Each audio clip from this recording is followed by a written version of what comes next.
Prenons nos Bibles ensemble dans le livre de Matthieu. Matthieu 16, verset 18. Matthieu 16, verset 18. Matthieu 16 au verset 18. Matthieu 16, 18. Vous y êtes? Et moi, je te dis, tu es Pierre, et sur cette pierre, je bâtirai mon église, et les portes du séjour des morts ne prévaudront point contre elle. Verset 19. Je te donnerai les clés du royaume des cieux. Ce que tu lieras sur terre sera lié dans les cieux. Ce que tu délieras sur terre sera délié dans les cieux. Continue verset 20. Alors il recommanda aux disciples de ne dire à personne qu'il était le Christ. Donc Jésus est avec ses 12 disciples. Et il pose la question, mais que dit-on que je suis? La Bible dit, les uns disent, oh, mais toi tu es Élie. D'autres disent, tu es le prophète.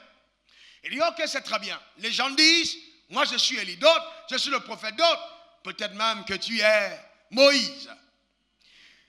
Il entend toutes les réponses. Ça veut dire que premièrement, quand vous êtes un leader, il y aura toujours ce que les gens vont dire.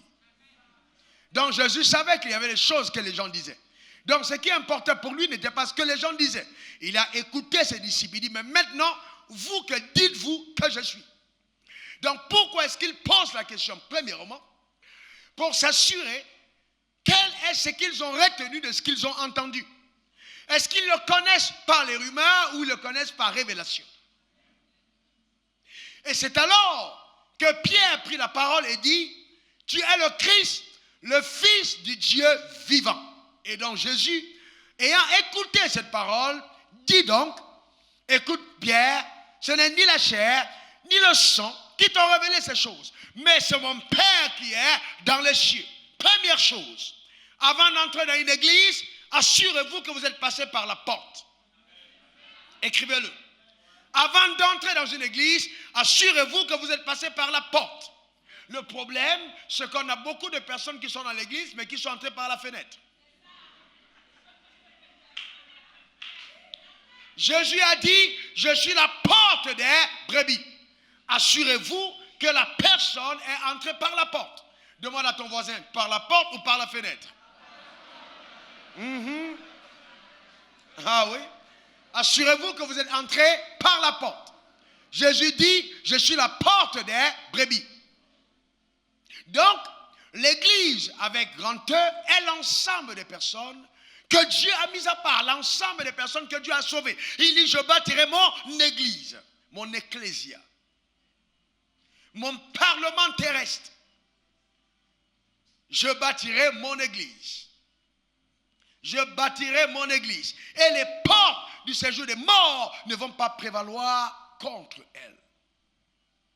Donc la première chose, quand on entre dans une église, c'est de s'assurer qu'on est entré par la porte. C'est-à-dire qu'on est né de nouveau. Et une fois que vous êtes entré par la porte, chacun d'entre nous est dans le processus de renouvellement de son intelligence.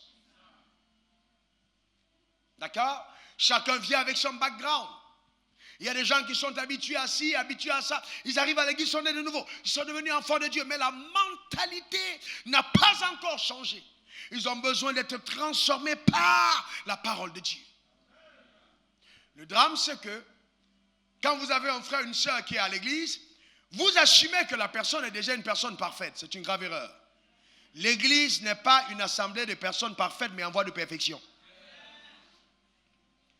L'église n'est pas une assemblée de personnes parfaites, mais en voie de perfection. Mais c'est une assemblée de saints.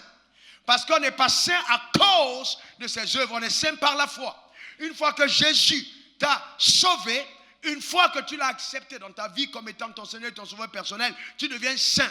Tu es saint à cause de cet acte de foi. Donc on est saint par la foi, mais on devient parfait par les œuvres. C'est-à-dire par le processus graduel du renouvellement de l'intelligence et sa volonté personnelle à mettre en application la parole de Dieu dans sa vie personnelle. D'accord? Donc je peux être un saint au mauvais caractère.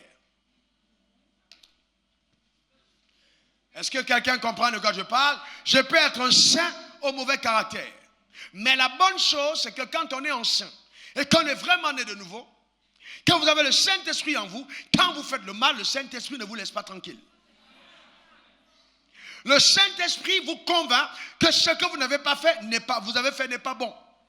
Et ça commence à la maison. Que ce soit le mari qui a fait du tort à sa femme, la femme qui a fait du tort au mari, le Saint-Esprit te convainc que ce que tu as fait n'est pas bon. Et à partir de ce moment, il faut être à même d'écouter la voix du Saint-Esprit. Mais il y a des personnes, oh mon Dieu, nées de nouveau, qui ne sont plus sensibles à la voix du Saint-Esprit parce qu'ils sont atteints de la maladie d'insensibilité. Une maladie qui donne à une personne d'être insensible. C'est-à-dire, même si ta main touche le feu, tu ne sens pas la douleur. C'est une maladie, elle est rare. Elle existe en médecine. Et donc, quand tu atteins de cette maladie-là, tu peux facilement te mettre la main sur le feu et tu ne te rends même pas compte que le feu te brûle. Donc, il y a des personnes comme ça, spirituellement. Elles étaient nées de nouveau, mais à un certain moment, à cause de la familiarité au Saint-Esprit et à la vie de péché, sans se repentir, sont devenues insensibles. Elles ont perdu tout sens de sensibilité. Et cette insensibilité te fait perdre la conscience de l'existence de Dieu. Donc pour toi, dans tous les cas, Dieu n'existe pas. Dieu, ce que tu lis dans la Bible, c'est des histoires. Et ça, c'est très dangereux. Quand on y arrive, on n'est pas loin de sa propre fin. Que cela ne soit point ta portion. Que cela ne soit point ton partage. Et il dit, tu es piège, sur cette piège, je bâtirai mon église. Dans le premier fondement, c'est que Jésus est dans mon cœur. J'ai accepté Jésus dans ma vie comme étant mon Seigneur et mon Sauveur personnel. De deux, vous pouvez jouer avec tout, mais ne jouez jamais avec l'église. Parce que Jésus a dit, je bâtirai mon église. Vous pouvez vous amuser avec n'importe quoi, pas avec l'église. Je vous donne un conseil sérieux. Pas avec l'église. Jouez avec tout, mais pas avec l'église de Dieu. Ça a coûté la vie de Jésus. Chaque fois que vous voyez un homme que Dieu a suscité, jouez avec tout, mais pas avec lui. Parce qu'il est là pour l'église. Il dit, ne faites point du mal à mes prophètes. Ne touche pas à mon oint. Cette parole n'a pas changé. Jouez avec tout, mais pas avec quelqu'un que Dieu s'est choisi. Et je vous donne un conseil. Vous voulez avoir des problèmes avec les gens, ne cherchez pas à avoir des problèmes avec des frères, avec des sœurs. Parce que leur ange voit la face de Dieu. Il faut éviter. Voyez-vous, il faut éviter. Beaucoup de personnes ne le comprennent pas, mais il faut vraiment éviter. Donc les gens sont devenus familiers à la présence de Dieu, familiers à l'œuvre du Saint-Esprit. Et maintenant, on voit des sœurs et des frères qui se torpillent entre eux. Ce n'est pas supposé être ainsi à l'église, car chacun d'entre vous a un ange qui voit la face de Dieu. Si du moins, vous êtes né de nouveau. Donc, il faut faire très attention. Il s'agit de l'église, il faut faire très attention. Et donc, vous avez le conseil que j'étais en train de prier, je vous donne le dimanche. Et il faut gérer ta vie. Il faut gérer ta vie. Pourquoi? Parce que le diable va essayer de défocaliser ton attention sur la vie de quelqu'un d'autre. Et chaque fois que tu vis en regardant à quelqu'un d'autre, tu peux mal interpréter les faits que tu vois. Donc, ce que tu peux mieux gérer, c'est ta propre vie. Ta propre vie. C'est pour ça que la Bible dit, avant d'enlever la paille qui est dans l'œil d'autrui, enlève la poutre qui est dans ton propre œil. Les personnes qui ont des problèmes avec leur marche sont toujours en train d'accuser d'autres. Eh bien, pourquoi? Comme je le disais à certains collaborateurs, parce que j'ai constaté que nous regardons avec nos yeux, mais nous voyons avec notre cœur. En fait, le monde, on le voit avec le cœur. C'est à partir de ton cœur que tu vois le monde. Un autre jour, une histoire simple, je vous raconte, pour que vous compreniez un peu l'église dans laquelle nous sommes, à l'église de Grand E. J'étais en bas et puis une sœur était absente à l'église pendant 3 semaines. Et je l'ai vue pendant que je saluais et j'ai demandé, ça fait longtemps que je ne t'ai pas vu. Et donc, beaucoup d'entre vous êtes souvent étonnés que je remarque vos absences. J'ai dit, je ne t'ai pas vu au culte. Je le sais. J'ai demandé à Dieu la grâce d'être ton berger. Donc, Dieu te donne la capacité de pouvoir être ton berger. Donc, tu sais quand quelqu'un n'est pas là. Souvent, ce n'est pas l'esprit. Alors, cette sœur qui était amie avec une autre sœur va donc dire à l'autre sœur, il a remarqué que je n'étais pas là. On dirait qu'il est fan de moi. Ah ouais. Donc, il a remarqué que je n'étais pas là. On dirait qu'il est fan de moi. Mais son interprétation vient de son cœur. Une sœur innocente n'aurait pas interprété de la sorte. Donc ça veut dire que dans son cœur, il y avait cette attente. Je ne sais pas si vous comprenez ce que je suis en train. Dans son cœur, il y avait cette attente. C'est pourquoi les personnes qui créent des problèmes dans l'église sont des personnes mal affermies. Parce qu'elles voient le monde avec leur cœur. Judas, le jour où Jésus décide, Marie vient mettre le parfum sur le pied de le corps du Seigneur. Aucun disciple ne se plaint si ce n'est Judas. Pourquoi? Parce qu'il était un voleur. La raison pour laquelle il se plaint, c'est pas parce que l'acte était mauvais, mais parce qu'il s'est dit, on aurait dû mettre ça dans la caisse, j'aurais tapé un peu dedans. Donc il pensait à lui. Généralement, les gens qui se plaignent à gauche et à droite, souvent ils parlent en fonction des problèmes qu'ils ont. Il faut faire très attention. Tu n'as pas remarqué que, tu ne vois pas que. Dis à la personne, vois avec tes yeux, laisse les miens. Est-ce que quelqu'un comprend de quoi je parle?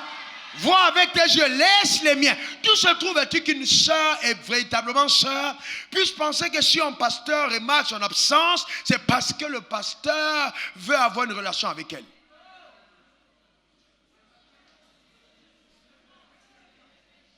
Voyez-vous, c'est l'église.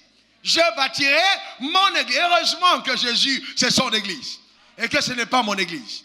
Voyez-vous, je bâtirai mon église. Mais l'église où vous êtes, tout le monde n'est pas parfait. Et c'est pourquoi nous devons être unis par le lien, l'amour qui est le lien de la perfection. Il n'y a que l'amour qui te donnera d'avoir des relations solides. Parce que l'amour supporte tout, l'amour endure tout, l'amour croit tout, l'amour pardonne tout, l'amour ne recherche pas son propre intérêt, mais l'intérêt d'autrui. Certains m'ont demandé, mais pasteur, comment tu fais avec tous les coups bas que les gens te font? Comment tu fais pour continuer d'être heureux? J'ai dit, parce que je pardonne. C'est ce que je suis. Un autre jour, je parle de l'église, ici en Côte d'Ivoire. Une autre transaction, je fais une affaire, parce que vous savez, le monde des affaires, c'est le monde de la royauté. Et quand vous êtes dans les affaires, vous devez vous attendre à ce que les gens soient souvent extrêmement pervers. Et donc, on ne va pas fuir le monde des affaires parce qu'il y a des requins dans le monde. Nous, on n'est plus que ça.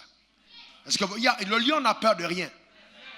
Tu n'as qu'à être un éléphant et n'importe comment. Le lion n'a pas peur. Girafe, il n'a pas peur. On n'a pas peur. Je suis un lion. Que quelqu'un dise je suis un lion. Non, on n'a pas peur. Ce n'est pas parce que les gens sont mauvais qu'on va avoir peur. N'ayez pas peur des gens mauvais. Parce qu'à aucun moment, le mal ne peut triompher du bien. À aucun moment. N'ayez pas peur. Celui qui est en vous est plus fort que celui qui est dans le monde. N'ayez pas peur. J'ai fait une transaction d'affaires dans le café Cacao avec des personnes. C'était des parts étaient à 25 millions de francs. Ça, je parle des affaires de 2004 ou 2005. À cette époque, oui, en arrière là. Et il se trouve que j'engage les parts et que les personnes qui sont allées au bord champ, pour ceux qui savent ce que c'est, ont fui avec l'argent. Entre-temps, j'ai cautionné et parrainé un couple. J'ai dit, je sais que cette affaire est bonne, donc je devais rembourser leur argent. Et je me suis engagé, bien qu'on ait volé l'argent, à le rembourser. Et je suis un homme droit en matière d'argent, très droit. C'est pour ça que Dieu m'en donnera toujours. Donc je me suis engagé à rembourser. Et donc j'ai fait un voyage aux États-Unis pour aller faire appel à la caisse de secours. Donc je suis parti aux États-Unis. Et quand je suis revenu, à l'aéroport, on m'a arrêté. On a bloqué à l'aéroport, on m'a amené directement à la gendarmerie. Je suis déjà pasteur. Et donc à la gendarmerie, il voulait même me menotter. Mais il y a quelqu'un qui a dit, mais quand même, vous ne pouvez pas faire ça, ce n'est pas une accusation qui va... Donc j'ai appelé mon avocat. On est arrivé à la gendarmerie, et j'avais des documents qui prouvaient que j'avais déjà payé une partie. J'ai dit, mais j'ai payé une partie, je me suis engagé à payer le reste. Donc maintenant le couple disait, non, nous on ne veut pas que tu donnes 25 millions, donne-nous 25 millions, plus ne te code pas. J'ai dit, mais ce n'est pas possible. Moi-même j'ai perdu de l'argent, j'ai pris l'engagement de protéger vos 25 millions. Et je paie 25 millions parce que je voulais vous faire du bien. Vous croyez ça? C'est l'église. Je voulais vous faire du bien. J'ai dit, mettez votre argent. Je garantis votre argent. Maintenant, on perd tout. Et vous voulez que moi, je rembourse. Et en même temps, vous... J'ai dit, non, dans notre contrat, je vous garantissais votre capital. Donc, je vous remets votre capital. Ils ont refusé. Donc, il y a un pasteur qui est allé les voir. Je sors. J'étais déjà ici dans ce bureau. Je sors de ce bureau. Les gendarmes me poursuivent. On m'arrête. On m'amène à la forêt de Banco pour me tuer. C'est une authentique histoire. Parce qu'il faut bien que je vous le dise. On marche ensemble. Vous savez, il faut savoir qui je suis. Je suis un homme qu'on ne peut pas tuer. Et donc, vous savez, la jalousie, c'est tout à fait normal. Donc on m'amène à la forêt de Banco et en route, heureusement ce jour j'étais avec ma femme. C'est pour ça qu'il faut souvent être avec sa femme. Souvent. Donc, et donc, je vois une voiture qui me suit. Intuitivement, je commence à filer. Ma femme dit non, mais pourquoi tu files? Parce qu'elle voulait une causerie un peu langoureuse avec son mari dans la voiture. Elle voulait qu'on n'aille pas vite, etc. Elle voulait qu'on aille. Et puis moi, je filais parce que je ne sais pas, il y a eu une alerte. Enfin, je voulais aller plus vite que la voiture. Elle m'a dit c'est. Donc, dès que j'ai rabattu les gars, ils ont dégaré devant. Les gendarmes sont sortis. Braquez l'âme. Papa, identifiez vos papas. On dit bon, ils appellent, ils disent on l'a. Donc maintenant, ils regardent qui est à côté. C'est madame. Ils sont dans un dilemme. On la laisse, elle va alerter. Donc on est obligé de partir avec elle. On dit, ok, on vous amène. J'ai dit où? Au poste de gendarmerie le plus proche. J'ai dit, il n'y a pas de problème. Donc on nous amène, je ne sais même pas pourquoi. On s'en va et je vois qu'on traverse la gendarmerie et puis on commence à prendre la route de Fort de Banco. Et donc c'est là où j'ai eu une parole de sagesse. Et tout de suite, le Saint-Esprit m'a dit qui les avait envoyés. Donc la parole est sortie, j'ai dit, c'est elle qui vous a envoyé. Ils se sont regardés, j'ai dit, en tout cas, on attendait votre venue. Donc maintenant, se rendant compte qu'ils ont été exposés, ils ne pouvaient plus passer à l'acte. Et j'ai dit aux gens, mais qu'est-ce qu'ils vous ont promis pour faire du mal? Comment pouvez-vous faire du mal à un homme de bien? Si vous êtes des gendarmes, vous êtes formés pour la justice, vous faites du mal à un homme de bien, vous n'allez jamais l'oublier toute votre vie. Mais moi, qu'est-ce qu'ils vous ont promis? Moi, je vous donnerai le double. Je suis plus riche. Qu'est-ce qu'on vous a promis? Et c'est là où il y a un qui s'est énervé, il a dit non, on ne peut pas faire ça. J'ai dit, telle personne vous a... Allez demander, voilà, il y a une voiture en hypothèque chez eux, ma Porsche est garée dans leur maison. Appelez maintenant, il va vous dire. Et ils appellent, on dit oui, mais pourquoi donc vous faites ça? Il vous a donné l'argent, vous avez sa Porsche et vous nous envoyez ici. Donc un a dit non. L'autre a dit, Joe, on a déjà touché le blé, on n'est pas des enfants de cœur. On doit exécuter la mission. L'autre dit, jamais, on ne va pas le faire. Donc Dieu a touché quelqu'un parmi eux. Il a dit, on ne le fera pas. Et c'est comme ça qu'ils ont laissé la forêt du Banco. J'ai dit non, vous ne laissez pas ici à pareille heure. Stoppez un taxi pour qu'on entre dedans, sinon on ne part pas. Il dit mais en taxi. J'ai dit non, ils ont stoppé un taxi, on est entré dedans et on est parti. Cette nuit-là, c'est comme ça qu'on est échappé à la mort. Quand on les a retrouvés, la PJ les a arrêtés. Cette nuit-là, quelques temps après, je suis allé les voir pour dire ne faites pas de mal à ces gendarmes parce que j'avais promis aux gendarmes que, vous voyez, j'ai demandé qu'on ne le fasse pas. Les gens ont dit non. J'ai dit non. Si vous radiez ces gendarmes à cause de moi, ils vont venir me chercher. Laissez-les. Et derrière, il y avait un pasteur qui est venu me voir ce même jour. Il était avec une femme et un gendarme. Et il m'a dit, cette femme, c'est une grande femme d'affaires du Nigeria qui a besoin de tes prières. Alors qu'on faisait venir le gendarme pour que le gendarme identifie mon visage. Un pasteur. Ça vous fait crier. Il y a un autre pasteur, ça vous fait rire. Mais je vais vous dire pour que vous puissiez prier. Parce que quand Dieu vous dit prier pour Wafo, vous dites que Wafo est déjà trop, ouais, on n'a pas besoin. J'ai besoin de vos prières. Priez pour moi. Dis à ton voisin, ton pasteur a besoin de tes prières. Pas de tes commérages. Dis-le.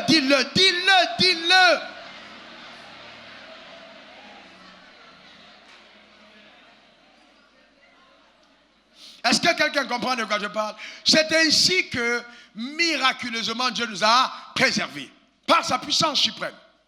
Un pasteur est venu me voir un jour, il me dit, pasteur, j'étais à une réunion, les pasteurs se sont réunis et on a décidé que vraiment, il faut que Wafo meure. En Côte d'Ivoire, pas ailleurs.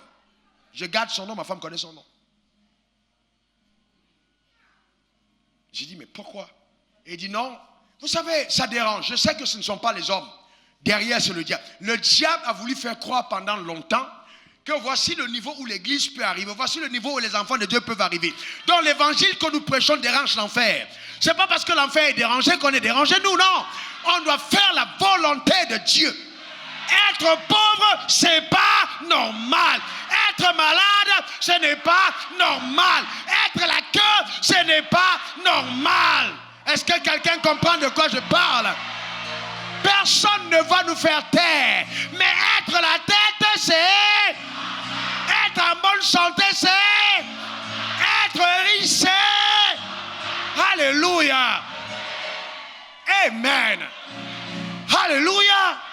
Regardez l'impact qui est déjà fait. Comment est-ce qu'on va arrêter ça? Il n'y a pas. Si on cherche Wafo, tout le monde en face là, c'est devenu des Wafo. On va arrêter qui? On ne peut pas. Parce que c'est déjà à l'intérieur. Est-ce que quelqu'un comprend de quoi je parle? C'est à l'intérieur de chacun d'entre nous. Personne ne pourra nous faire taire. Est-ce que quelqu'un comprend de quoi je parle? Personne ne pourra nous faire taire. Nous croyons à la vérité. Maintenant, je dis, Dieu m'a donné des clés. Je ne mens pas. Dieu m'est apparu. Je dis bien, apparu dans ma chambre. Un jour, je suis à Atlanta, c'est vous. Je suis à Atlanta, une histoire authentique. Je suis assis en escale. Le vent commence à souffler. Je regarde, je dis, mais d'où vient le vent? Et puis j'entends une voix qui me dit, prends un bic et une feuille, je vais te parler. Et Dieu commence à me confier les secrets de la richesse. Les gens passent. Mais personne ne sait que là, Dieu est présent avec cet homme, en train de me confier des secrets. Un autre jour, je sors de la réunion, et c'était le jeudi. J'entre dans ma chambre. Dès que je franchis le seuil, j'entends le Saint-Esprit me parler à l'oreille. Prends de quoi noter, je veux te parler. C'est ainsi qu'est né le message « Comment devenir riche ». Quand j'ai donné le titre, un pasteur m'a appelé, mais pourquoi tu peux parler de ça comme ça? Tu veux te faire attaquer? J'ai dit, mais est-ce qu'il y a un problème à dire aux gens qu'ils peuvent devenir riches? Je ne pouvais pas. Dieu m'a dit le thème, comment devenir riche. Je n'avais pas à changer, c'est Dieu. On a été les premières personnes. Dieu m'a envoyé en mission. Je suis venu en mission, frère. Je suis en mission, sœur. Je suis un missionnaire. On était les premières personnes à mettre les grands panneaux. On était les premières personnes à faire des programmes avec des affiches en couleur, des trucs comme ça. Mais le standing, c'est la grâce de Dieu. Je suis venu aider, simplement. Est-ce que quelqu'un comprend? Aider simplement, rien d'autre. Donc si les gens ont besoin d'argent et ne savent pas comment faire, j'ai la solution. J'enseigne gratuitement. Je mets gratuitement sur Internet. Je donne gratuitement. Je gêne gratuitement pour que les gens aient accès. Pourquoi les gens vont être jaloux? Approchez-moi, demandez. Je vais vous donner. Comment faire? Je vais vous enseigner. Je n'ai aucun problème. Je ne suis pas le genre de pasteur à cacher ses secrets. Non, je les partage librement. Hélas, on a une génération de personnes qui n'aiment pas la vérité. C'est-à-dire, ils veulent simplement qu'on leur dise, tu vas secouer ton sac, l'argent apparaît. Non, il y a un processus, il y a un code d'accès à la richesse. Voilà. Mais il y a des gens qui ont fait de la fainéantise leur moyen de conduite. C'est pas, on ne peut pas arriver à la richesse en se comportant comme ça. Voyez-vous? Donc c'est important. Alors, vous voulez, je vous dis la vérité, je bâtirai mon église. La raison pour laquelle le diable me hait, c'est à cause du mandat que je porte. C'est tout. C'est le mandat que il n'y a rien d'autre, c'est le mandat que je porte. Vous avez été ici, je vous parle à vous, à témoin, fils. Qui de vous j'ai appelé pour dire donne-moi de l'argent? Personne. Qui de vous j'ai manipulé par derrière pour dire donne-moi ça pour que je prie pour toi? Pour que... Non, je ne fais pas ça. Je ne fais pas ça. Je ne l'ai jamais fait et je ne le ferai pas. Je ne le fais pas. Alors maintenant je pose une question, je dis mais pourquoi tant d'acharnement? C'est parce que le diable me hait. Bon. Mais est-ce qu'on va arrêter de faire ce qu'on fait? Non. On ne va pas arrêter de faire ce qu'on fait. Et je vais vous dire, vous qui êtes à côté, d'accord? Les gens ailleurs peuvent faire ce qu'ils font, peuvent dire ce qu'ils veulent, mais vous serez jugés sévèrement. Si vous vous trouvez avec partisans de ce genre de choses, parce que vous savez quel effort, quel sacrifice, quel investissement, quel labeur pour y arriver. Vous êtes la preuve de mon apostolat. Vous êtes ma lettre de recommandation. Quand on vous regarde, on sait que Dieu a appelé cet homme. Est-ce que quelqu'un comprend de quoi je parle? Oui. Mais moi, je fais le choix de l'amour. Je bâtirai mon église. C'est l'église de Dieu. Donc, faisons très attention de se lever contre ce que Dieu est en train de faire. Cette œuvre n'est pas la mienne. Cette œuvre est une œuvre divine. Laissez-moi vous dire autre chose. Hein, en toute honnêteté. Des pasteurs m'ont approché et ils m'ont dit, et même les pasteurs ivoiriens inclus, plusieurs, mais pourquoi tu as bâti une œuvre aussi immense en Côte d'Ivoire? Tu aurais dû le faire au Cameroun. Je lui ai demandé, mais pourquoi? Non, mais c'est ton pays. J'ai dit, vous n'avez rien compris. C'est mon pays, la Côte d'Ivoire. Non, non, allez, je vais plus loin. Il n'y a personne parmi vous qui est plus ivoirien que moi. Je vous fais la démonstration. Non, non, je vous fais la démonstration. D'un, vous êtes né ici, vous n'avez pas choisi. S'il y a des problèmes, certains d'entre vous vont en exil. Quand il y a eu la guerre, les pasteurs ont fui, j'étais là. J'avais l'argent, j'avais les visas. Je suis resté. Ma femme est partie, j'étais dedans. Elle a voulu rester avec moi, j'ai dit, Dieu, ce que j'ai vu en esprit, tu ne peux pas tenir. Donc il ne faut pas venir m'embarrasser parce que si tu es là, ça va être compliqué. Pars, elle est partie. Les pasteurs ils sont tous partis, j'étais là. Pendant la guerre, j'étais là. J'étais à Abidjan. Je priais jour et nuit pour la Côte d'Ivoire. Je prophétisais pour ce sol. Donc, honnêtement, si on veut dire qu'il y a plus d'ivoiriens, moi je ne suis plus que toi. J'étais là. Demande à ton voisin, toi tu étais où? Ghana, toi tu étais au Ghana, toi tu étais à Togo, toi tu étais au Bénin, toi tu étais en France, toi tu étais en Suisse, tu n'étais pas là.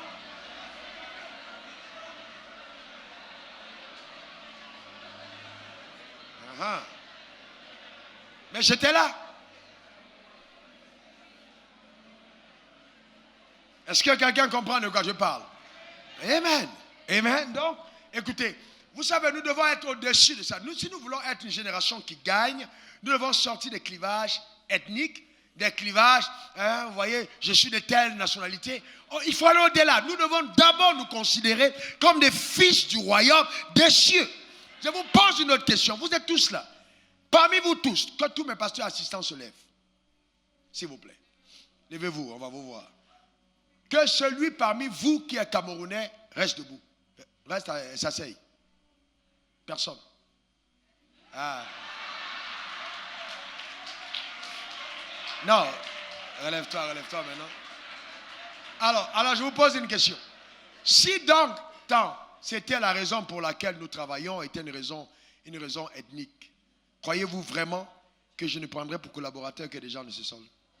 Pourquoi est-ce qu'on essaie de vous faire croire que c'est un étranger? Et que certains d'entre vous ont tendance à l'accepter. Ce n'est pas possible.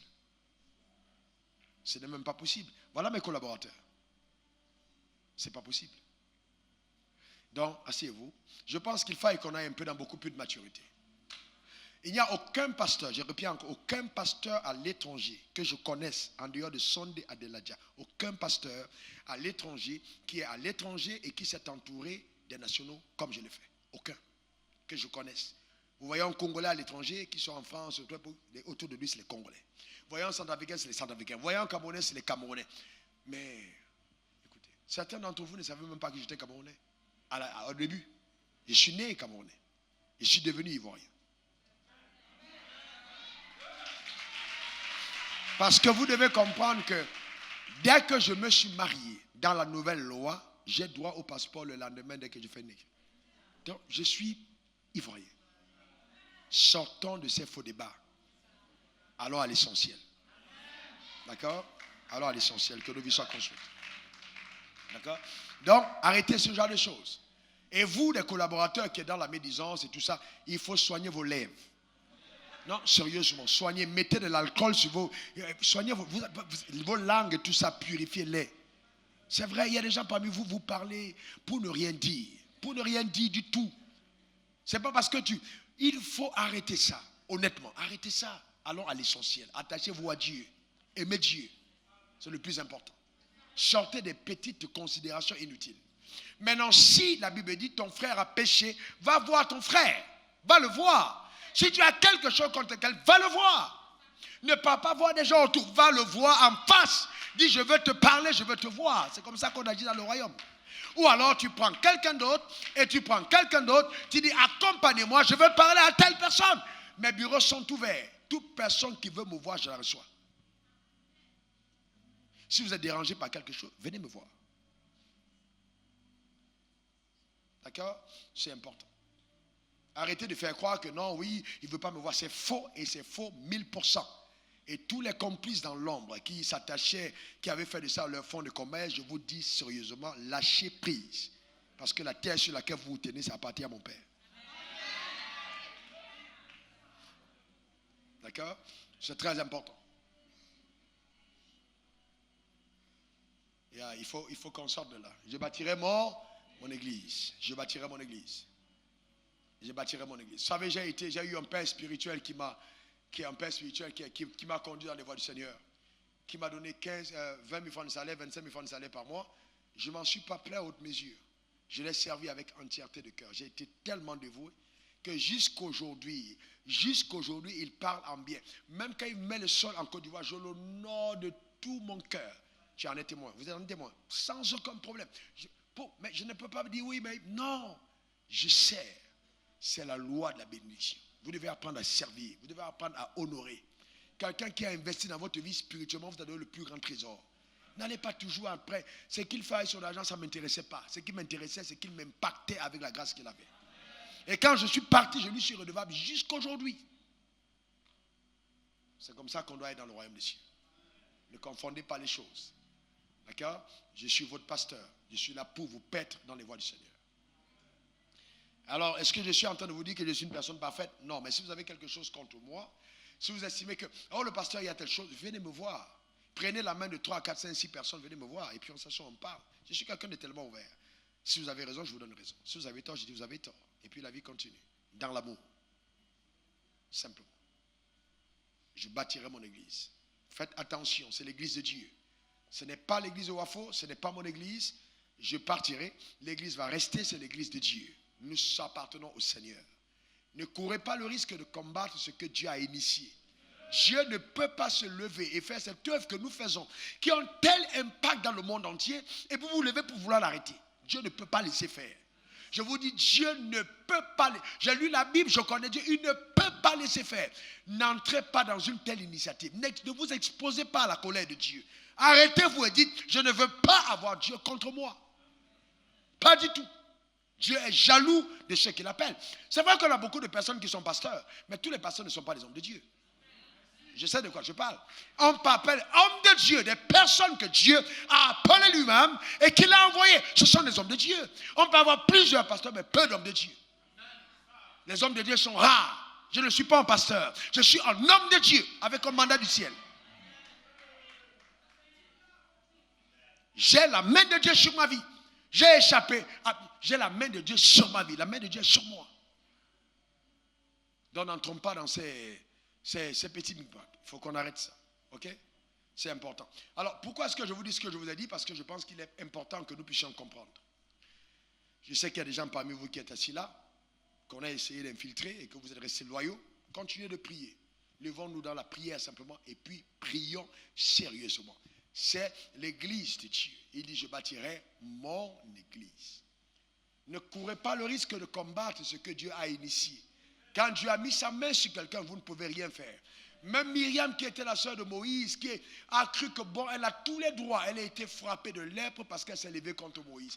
Quand Dieu a suscité un homme, ne vous amusez pas avec lui. Même si vous êtes sa femme, ne jouez pas avec l'homme que Dieu a suscité. Il ne faut pas vous amuser avec ça. Jamais de la vie. Ne vous levez pas pour vous amuser avec ça. Jamais. D'accord? C'est très important. Maintenant, si vous avez un problème de cupidité, réglez ça. Oui, il y a des gens qui ont un problème de cupidité. Vous êtes toujours là dans des petits complots. On va faire ci, on va prendre ci. Moi, j'aurai ça, j'aurai ci. Et les gens pensent que je ne sais pas. Je sais régler ça. Régler. Il y a des gens avec les questions d'argent, on ne sait pas si il faut régler. Ce n'est pas bon. La cupidité est dangereuse. Et quand Jésus a été vendu par Judas, Judas pensait honnêtement que Jésus n'allait pas mourir. Il pensait que Jésus était tellement loin qu'à la dernière minute, il allait récupérer les pièces, il allait dribbler tout le monde et puis Jésus allait s'en sortir. Voilà, parce que c'est ça qu'il pensait. Donc quand les gens sont arrivés, ils savaient que Jésus va lever la main comme ça, ils vont tous tomber. Quand on veut le voir, il va dire, mais je vous ai donné, vous n'avez pas pu l'arrêter, donc je garde des pièces. Mais sauf que ce jour-là, Jésus a été arrêté. Mais j'aime Judas parce que Judas, quand il a réalisé que Jésus a été arrêté, il a été saisi de remords. Il allait les voir, il dit, les gars, reprenez vos pièces. On dit, il est trop tard. Il a jeté les pièces, il est allé se pendre. Pour dire, je ne mérite pas de vivre. Quand cet homme a été arrêté à cause de moi, je ne mérite pas. Le chagrin l'a pris tout de suite, il s'est pendu. Mais pourquoi? Parce que la fin des traites, c'est toujours comme ça. C'est impossible. La rébellion depuis le début de temps, la fin c'est la même chose. La destruction. Toutefois que vous trahissez, vous finissez mal.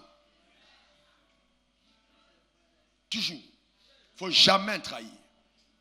Il faut avoir la culture de la loyauté. D'accord? Judas alla se pendre. Il alla se pendre.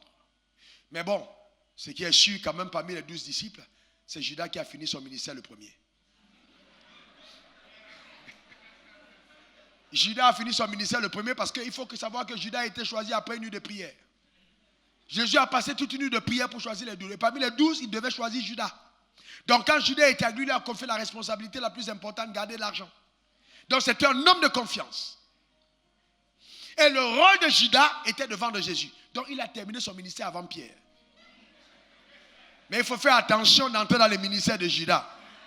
Parce qu'on finit pendu sur un arbre. Que cela ne soit pas ta portion. Que cela ne soit pas ton héritage. La Bible dit il est impossible qu'il n'y ait pas de scandale, mais malheur à celui par qui le scandale arrive. Donc ne sois pas trouvé comme étant un objet ou alors l'entrée-gens d'un scandale. Que ça ne passe pas par toi. Que quelqu'un dise ça ne passera pas par moi. Les commérages ne passeront pas par moi. Les ragots ne passeront pas par moi. Les complots ne passeront pas par moi. Je m'exclus de ces œuvres au nom suprême de Jésus. Donne-moi le meilleur des amens. Et vous savez, on termine les réunions, vous êtes en réunion de staff avec vos pasteurs, et il y a toujours quelqu'un qui se lève là et puis il va dehors, qui raconte toutes les réunions. Mais vous savez que ça, c'est la traîtrise. Et qu'une personne comme ça finit. C'est pour ça que vous voyez des gens, vous les voyez physiquement, ils sont toujours maudits. Il y a des gens qui vous côtoient, l'onction ne descend pas sur eux, je le vois tout le temps. Vous savez que ta grâce ne les touche pas. Ils sont d'une saluté, de la saluté spirituelle. Quelqu'un peut s'habiller, il se parfume, mais il est sale. Tu le sens sale. Vous avez déjà vu ça? La saluté spirituelle, la personne est sale. Vous demandez, mais qu'est-ce qui se passe? C'est cet esprit-là. Ça ronge comme la lèpre. Ça détruit ta vie. Ça t'empêche de rayonner dans la gloire. Pourquoi? Parce que tu es toujours dans la traîtrise. Sorti pour aller raconter des choses à gauche, à droite. Il faut arrêter ça. D'ailleurs, Papa Billy nous avait annoncé que l'aigle, quand il passe à une autre dimension, il change de plume. Il est probable que les plumes doivent changer. Et il y a certaines plumes qu'on doit ôter. Il y a certains collaborateurs qui doivent ne plus être des collaborateurs. Si vous ne vous montrez pas digne et intègre, on vous enlève. Celui qui vous a choisi et établi peut vous enlever. Ce n'est pas Jésus qui t'avait mis là, c'est moi. Non, je suis sérieux, c'est moi.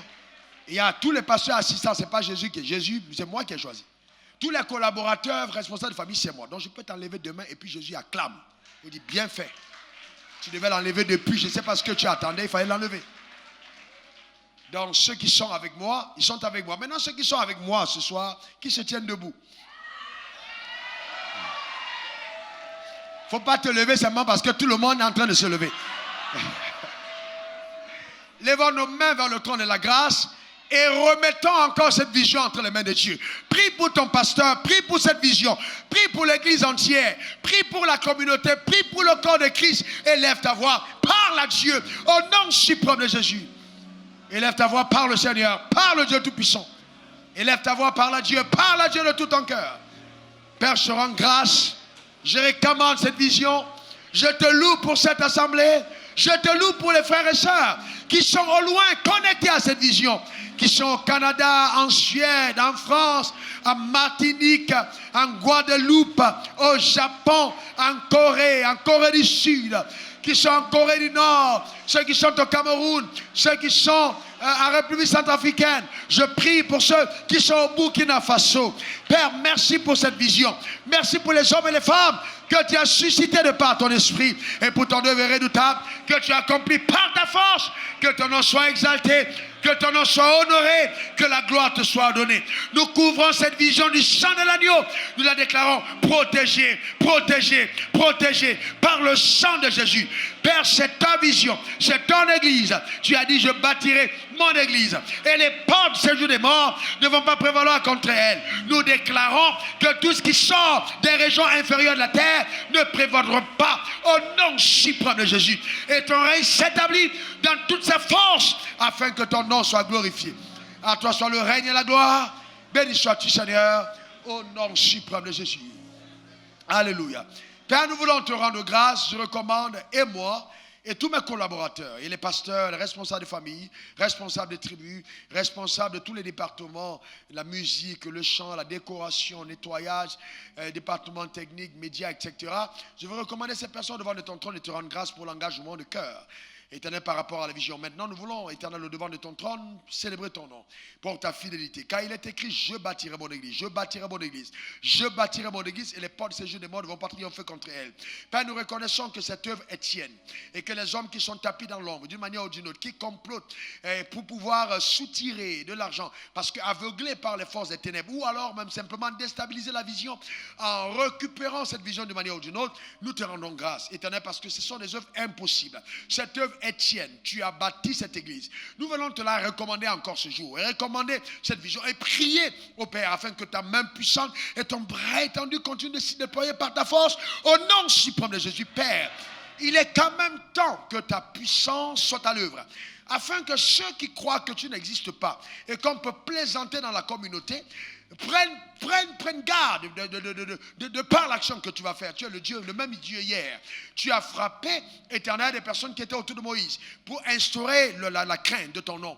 Tu as donné à Ananias et Saphiras d'expirer au devant de l'autel pour qu'on puisse avoir la révérence du Saint-Esprit. Tu n'as pas changé. Je prie vraiment que tu préserves les frères, que tu préserves ceux qui sont ici, mais ceux qui s'engagent de façon résolue pour défier ta grâce, ô Père. Merci pour les œuvres que tu as accomplies à leur égard, afin que plus jamais ton nom soit honoré.